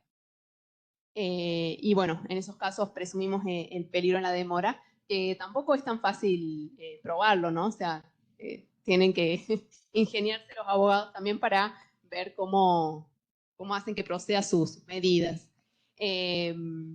Bueno, el embargo preventivo siempre se limita al monto que se pretende pedir, la traba de embargo, y el juez tiene todas las facultades para minituar si se lo puede disminuir o si considera que es acorde el monto pedido para trabar el embargo. Esto mientras no se haya dictado sentencia, siempre estamos hablando del proceso de conocimiento. Después en la etapa ejecutiva ya los embargos son ejecutivos, como decía la doctora, y ya es otro tema que van a hablar después en el módulo en las ejecuciones de sentencia.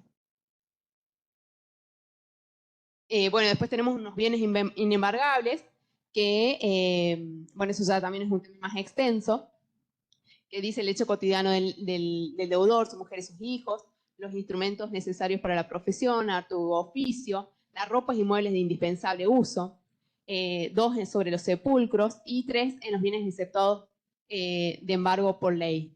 ¿Cuáles son estos exceptuados? Del bien de familia, por ejemplo, las asignaciones familiares, las jubilaciones y las pensiones, y los salarios hasta el límite que es un 20% del sueldo. Bien, el secuestro ya habíamos dicho que es el desapoderamiento de la cosa, que se hace para evitar la desvalorización del bien o que desaparezca. Siempre que hay una orden de secuestro se hace por mandamiento mediante el oficial de justicia y el juez hace la manda judicial para que se constituya en el domicilio de tal persona, le indica, y procede a embargar tales y tales bienes, los individualiza y va a consignar un depositario judicial.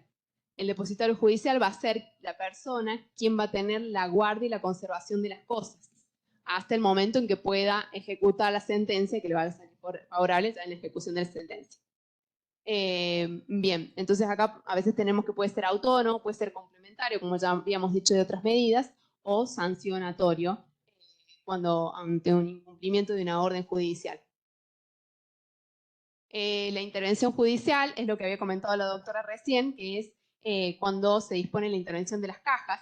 Siempre es a veces complementaria de otra medida. Ejemplo, se traba un embargo preventivo y se ordena, como no hay bienes ni en los registros, ni hay cuentas judiciales, no hay bienes bajo ningún punto de vista, salvo lo que pueda llegar a percibir en su local comercial, hablamos de empresas. Entonces se designa un interventor judicial que se va a personar en la caja y va a retener no más del 50% de los ingresos brutos de esa empresa.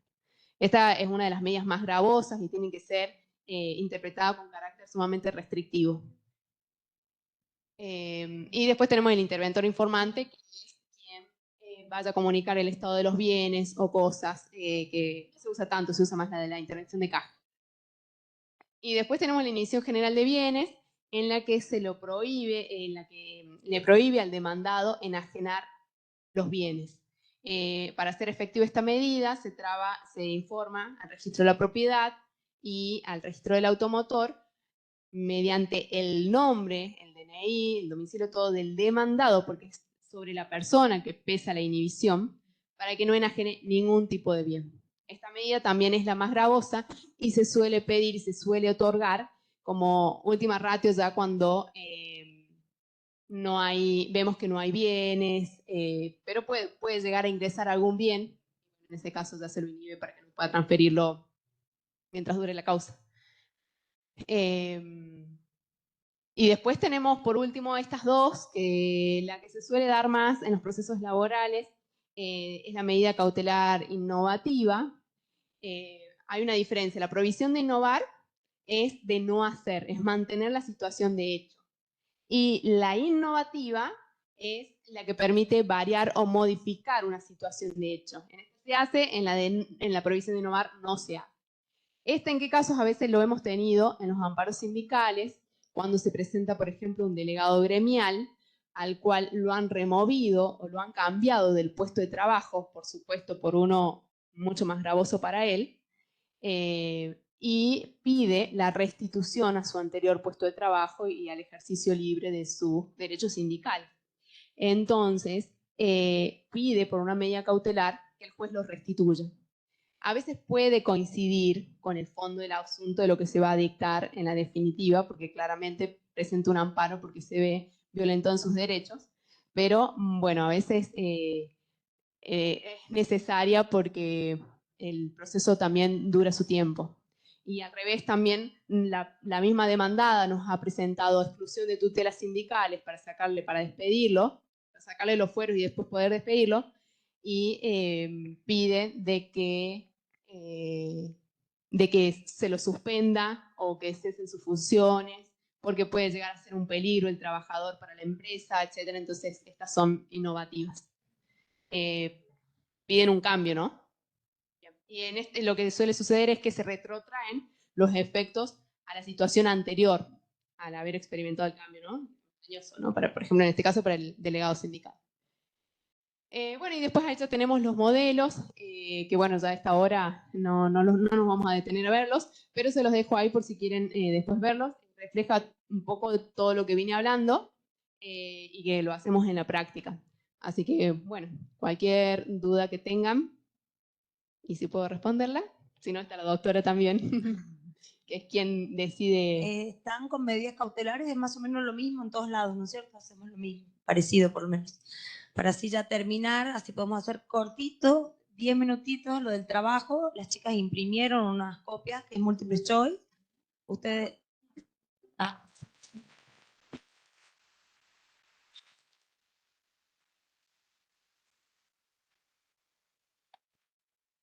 Ustedes si lo quieren hacer en grupo, no es individual, tranquilo, no es nada para corregirles, para que lo hagan bien o mal, sino para que aprendan algo de lo que hablamos hoy. Se toman 10 minutitos y después damos las respuestas, ¿sí? Claro, sí, sí, eso dijimos para que les quede.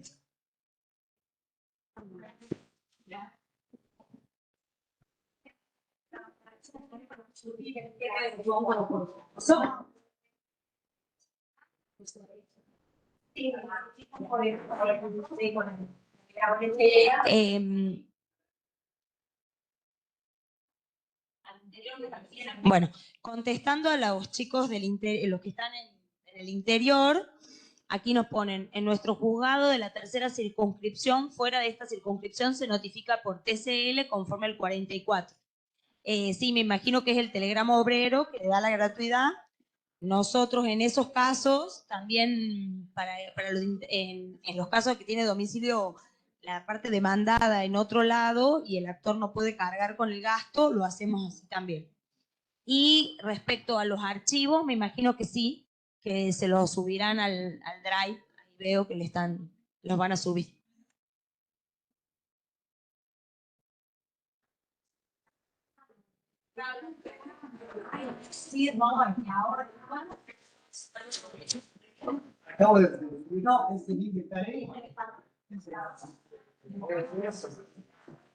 Ahí en el Drive que subieron está el trabajito que vamos a hacer ahora. Si lo quieren hacer, igual lo vamos a contestar en 5 minutitos todos juntos.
Queda uno más acá.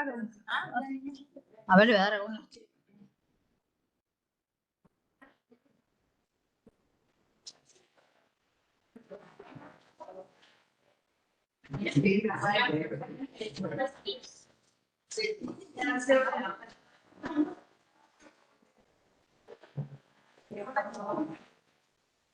Ah, bueno, ya pasó, ¿verdad? Después tienen que tener un motivo, recuerdo todas, ¿ah? Te tiembla un poco en un momento, nomás siento como que te tembló. Pero no. No, pero se le sintió una partecita abajo, pero yo estaba pendiente, porque yo estaba pendiente de lo mío también, me hacía el corazón así, después que me iba a pasar la cosa. Pero en un momentito, vos siempre lo sentiste así, de toda la... en una parte. Sí, pero fue... No, pero pasa que la... No, el público... Ay, no, sí. No, sí, estaba ahí como bien. No, pero bien. No, pero bien. Sí. ¿Eh? Sí. Sí, aparte de los que los modelos y todo eso está bueno. Ejemplo, hacía práctica. ¿Qué una práctica? Pero eso no lo dan. Ah, no, sí. Olvidar. Sí, olvidar.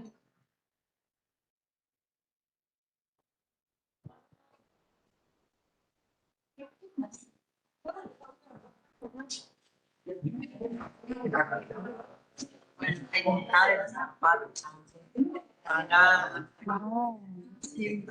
Sí, sí, sí. Tengo un dolor de panza, así que da liberé, ¿viste? Pero tenía como cuando hay gas factor potalítico y todo, tu corazón me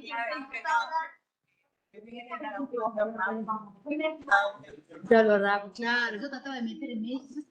Chicos, aquí me estábamos hablando con la doctora Vera, como premio para los que se quedaron a esta hora, el examencito que hagan, pongan, si es de grupo, los dos que hicieron, para que sirva para la asistencia, porque los que ya se fueron, y era, desde el comienzo dijimos que iba a haber una actividad práctica al final, así que había que quedarse hasta el final. Así que termínenlo y lo entregan, no importa el resultado, no pasa nada, es solo para la asistencia. Y una cosa que queríamos aclarar, que aquí muy bien la señorita Nani me dijo, de las medidas cautelares que nos dijimos, que igual creo que lo hacen todos igual, es el tema de una vez que se ordena la medida, la traba queda a cargo de la parte. Nosotros no libramos el oficio, no hacemos nada, ustedes deben hacer lo mismo. Lo que hacemos nosotros, y también eso, cuando ya las notificaciones quedan a cargo, es que nosotros hacemos que la parte suba al sistema, nosotros controlamos la notificación y después se va. Bien, perfecto. Connie. ¿Clarísimo, señorita Nani, o falta? Entonces, ¿nos van a dar lo que se lo vamos a hacer?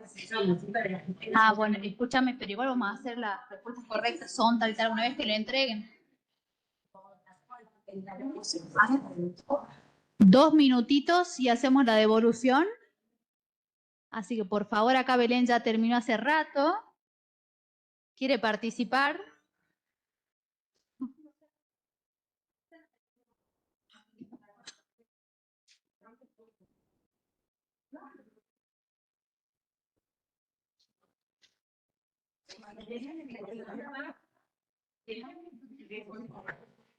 Diez.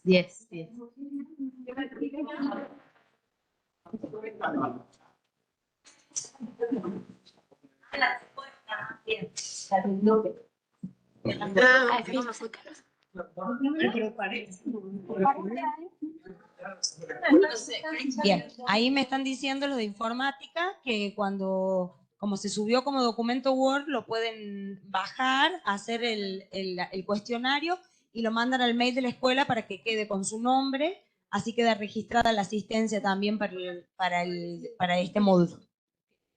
Para ver. Sí, Belén. Pero, ¿qué pasa, prima?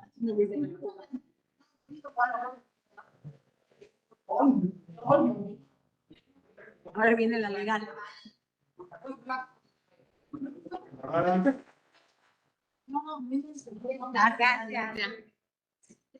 Bueno, hay un tema en los...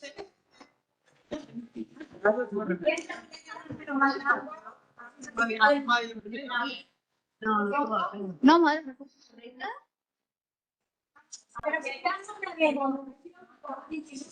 Claro, no se vayan que vamos a dar la devolución para que les quede. Bueno. Bien. Estamos. La primera dice, la demanda en el proceso ordinario se ingresa con la implementación del sistema digital, ¿no? Mesa de entradas única en formato papel. B, mesa de entradas virtual en forma digital que le ingrese el abogado. O C, mesa de entrada del juzgado. ¿Quién quiere participar? A, B o C. Bien, mesa de entradas virtual en forma digital y ingresa el abogado. Bien. 2. Al momento de cargar en el SED los sujetos. Sí, la B. La B es la correcta. Bien. Bien, la correcta es la B de la primera pregunta, ¿sí? Vamos a la segunda pregunta. Al momento de cargar en el SED los sujetos intervinientes en la demanda, es necesario contar con los siguientes datos. A.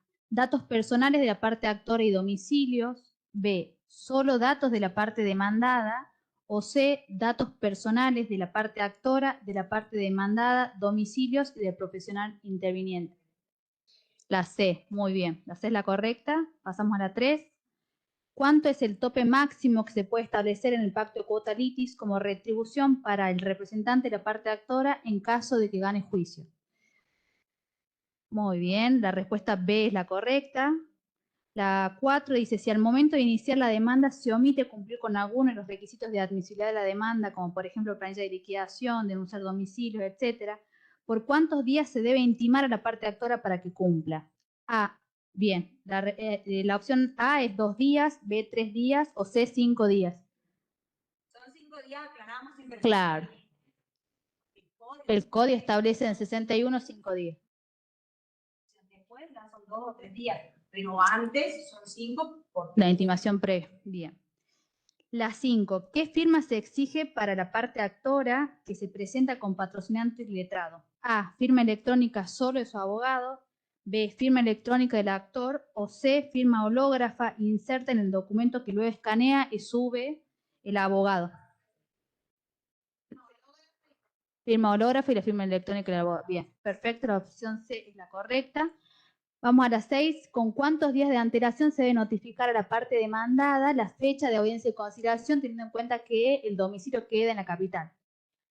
12 días es la A, B 15 días o C 30 días. Opción A, 12 días es la correcta. Muy bien.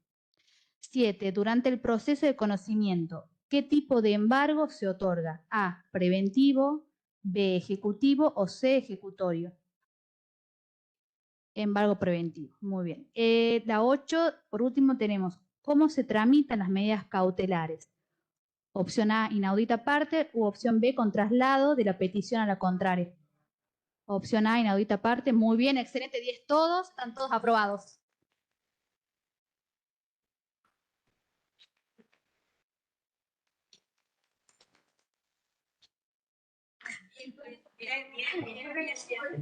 Para sacar las palabritas ahí.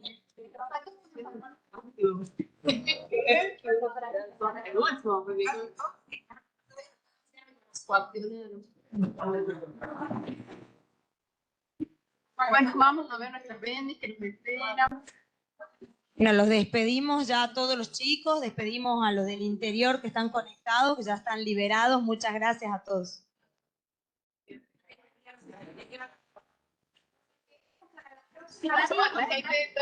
Los esperamos para la próxima clase. Muchas gracias.